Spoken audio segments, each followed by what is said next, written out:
Hey everybody, welcome back. Tonight we're going to be talking about 5 of my personal favorite anime powers.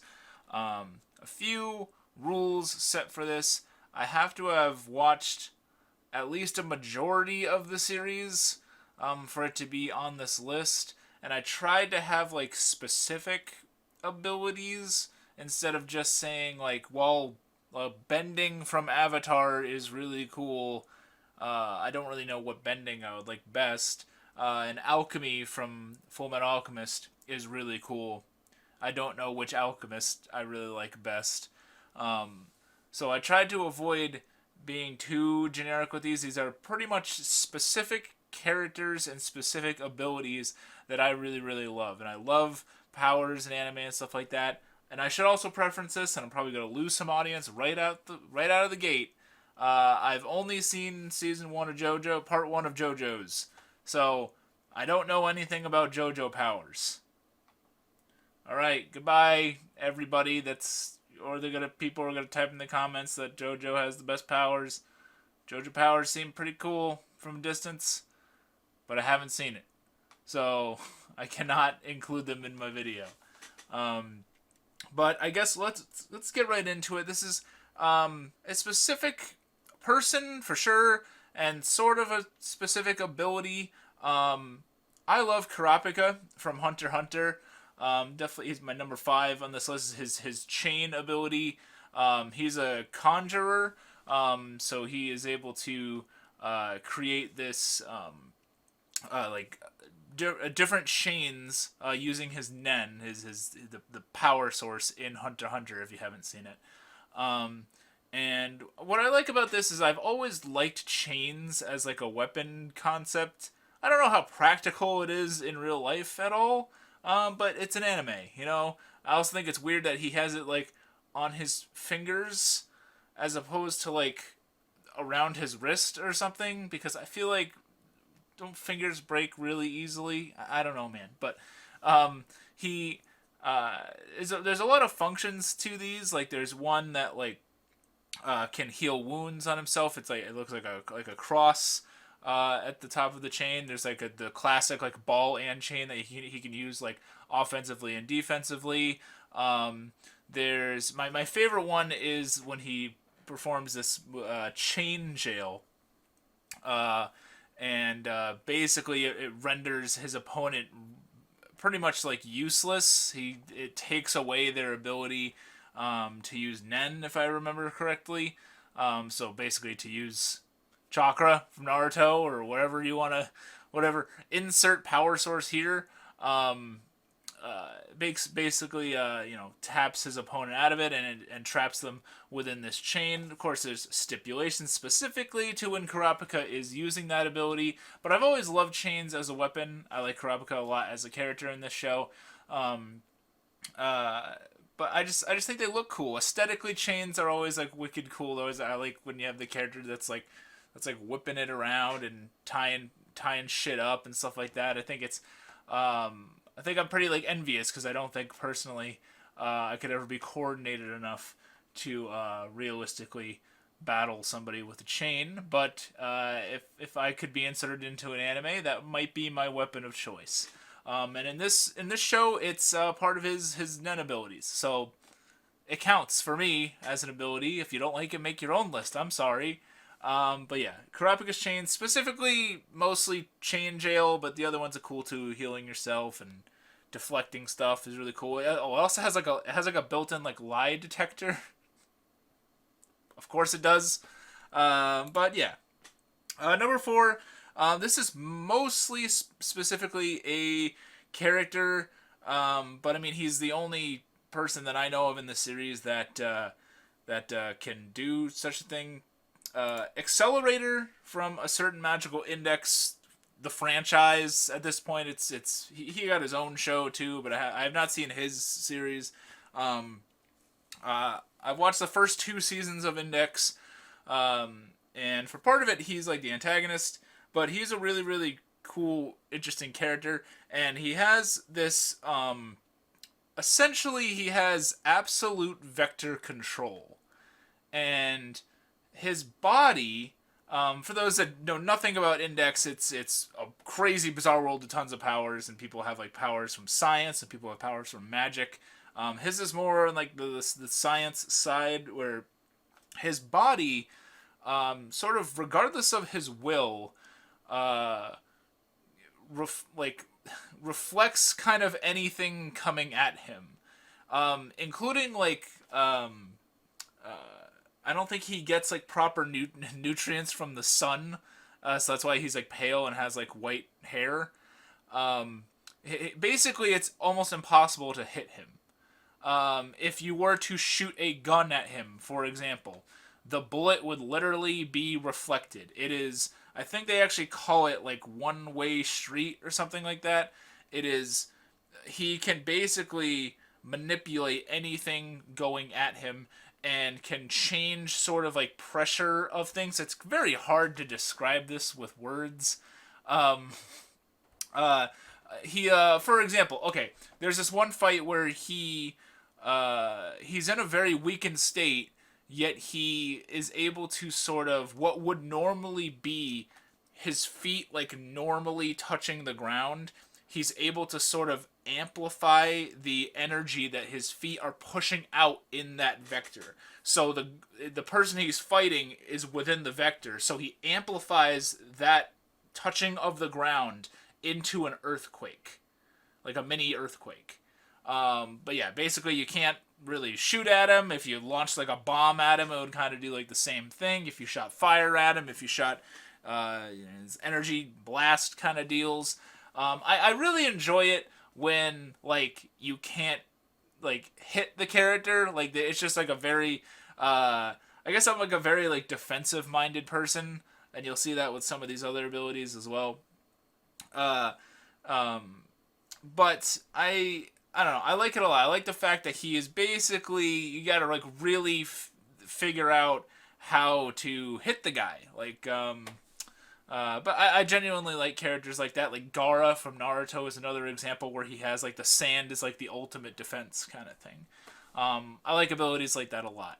But yeah, Accelerator's really really cool. He has a very interesting arc in the story of Index as well.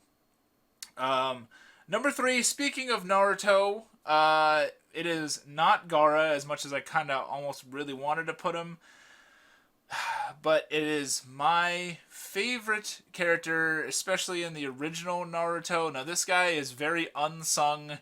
Not a lot of people care about him. A lot of people forgot about him.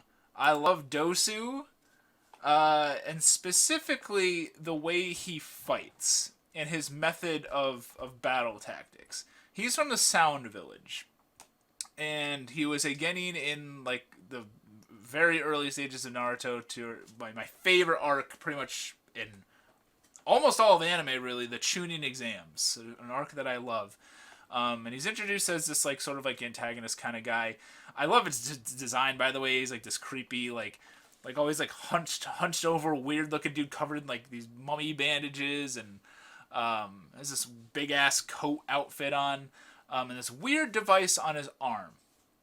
And when we first see him fight, he goes to punch Kabuto, and he misses. And everybody saw that he missed, yet Kabuto was disoriented to the state of vomiting. And it's not revealed for a couple more episodes what this actually is. Surprise, the guy from the Sound Village fights with sound.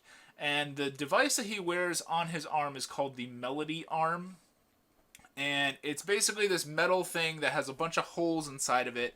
Reminds me of like an instrument, I guess. And when it makes impact, he goes to punch, and if it makes like if you were to go to block it, or even if you dodge it, really, anytime basically it moves near you, it's creating vibration, and sound is vibration. So what he's able to do with his chakra, the power source within Naruto, is he's able to manipulate those vibrations and amplify them and shoot them into a direction. And guess what? He's got to aim for your ear most of the time. So it's actually a really bad idea to block his attack physically, but it's also a bad idea to sort of like just like back up and like dodge it, because that vibration that goes through the air Well, normally that's just a slight little like air current. He can amplify that vibration and and when you mess with somebody's hearing, you mess up their balance, their sense of direction. Um, and I don't know, just a cool like cheeky way to fight. I like things like that. It is very it's quite one dimensional, and I could see why Kishimoto might have had trouble like writing more stuff to do with this character. I do feel like he got the short end of the stick on his character arc in the anime. But I like him a lot. I like the Melody Arm. It's really, really cool. I think he'd be a very cool cosplay, by the way, if I were to ever do it. I just think he's just a very cool character design. I love the way that he fights. Um, uh, let's see here. So that was the Melody Arm. Oh, okay. So number 2 is from Zatch Bell. And this is more a concept. The idea of Momoto and these spell books. So Zatch Bell is this anime where you have like I think it's like 100 of these creatures that come from this other world. In their home world, they have these like cool magic powers that are unique to each one. There's some that could shoot lightning. There's some that could shoot fire. There's some that can control gravity. There's some that can manipulate plants. When they come to Earth, they take part in this tournament every I'm gonna say 100 years, whatever. But they need to make a bond with a human, and that human reads spells from this spell book that they come to Earth with. They look like this, and they can't read all of the book at first. You slowly get more and more spells as you develop a bond with one another, and every spell does a different power, and they all sound like crazy gibberish. But it sounds really cool in the show. Specifically, I picked out Brago and Sherry. There's a lot of cool Momoto in the series, but I think they're some of the coolest. There's sort of an antagonist like early on because the main characters. Everybody's kind of an antagonist because there could only be one winner. But they're sort of directly in the way of the main characters and really trying to get after them. Brago manipulates gravity, which is really cool. He has this spell called Gravi Ray, which I love this show and I remember the dumb spell names. Basically, he can manipulate the gravity in such a way that if it hits you, the weight of you is like tenfold, and like you basically just fall to the ground and you're stuck there. Coolest part about it really is in the show, and this goes for all the Momoto. Whenever they do the spells, it has this amazing effect where like the guy or girl wielding the book will say a spell. So like Sherry here will go Gravi Ray, and they do this cool like echo effect, which reminded me a lot of Inuyasha from my youth when like you would get Moroku doing the wind tunnel. And it'd be like, Gravi Ray, Ray, Ray, Ray. And it would just look really cool with the spell going on, stuff like that. I'm a sucker for cheesy aesthetics like that. But I don't know. I don't know what I would want you don't get to choose, by the way. Some people get really crappy Momoto. But I would love to have a little Momoto guy and hopefully try and win this chaotic tournament. Although it is pretty sad because when their book gets burnt, they go away forever. So that kind of sucks. But yeah, I really like Zatch Bell. It's a cool little battle royale type show. Now, number 1 should be, everybody should know it. I mean, the channel's named after it, for Christ's sakes. I've talked about it enough on this channel. Miasma. And yes, that was like the only okay picture I could really find. So there's this guy named Naraku from Inuyasha. It's like my favorite anime of all time. He's the big baddie, the big baddie for the entire show. I've talked about him several times on this channel. And while he has a few different sort of abilities and stuff that makes him bad, primarily his big thing that keeps him alive throughout the show's length is he has this natural sort of occurring power of creating a miasma. And a miasma is this like incredibly toxic air around him that basically makes him like kind of like untouchable. It'll like kill vegetation in the area. You can't really like go through it very easily. There's one character in Inuyasha in the main cast that literally can suck things into his arm as if it were a portal to space. And he cannot do anything with Naraku around because of the poison. It's a very lethal poison, and is cleverly written in. That way they can't just, suck up Naraku, and that's the end of the story. He does also may have these Saimyosho things. Those are the bugs. They're also filled with poison, and he like is in charge of them. He's like the king bee. But they're like not as cool.